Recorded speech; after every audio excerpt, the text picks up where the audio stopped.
I think that the technologies we are seeing growing up in United States, we'll see growing, advancing also in our region. So we have already some groups working on FGG, for example, some groups, mainly researchers, working on phenotyping for our population that is very admixture.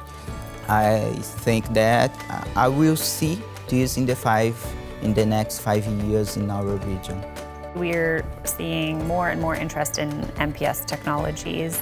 How that translates into the lab, I think, is definitely a limitation. So maybe we'll see some challenges around the actual full-scale implementation of MPS because of budget and time constraints, allocating your scientists to have to build on that knowledge and validate the new technology, as well as validate the increasing amount of information that MPS brings with it. Well, yeah, just the information technology piece, the IT part of that is going to be huge. I hope include a lot of next generation sequencing MPS for STRs and SNPs and utilizing them in tandem together. But I've never managed a budget, so I can understand why that's going to be a big struggle for it.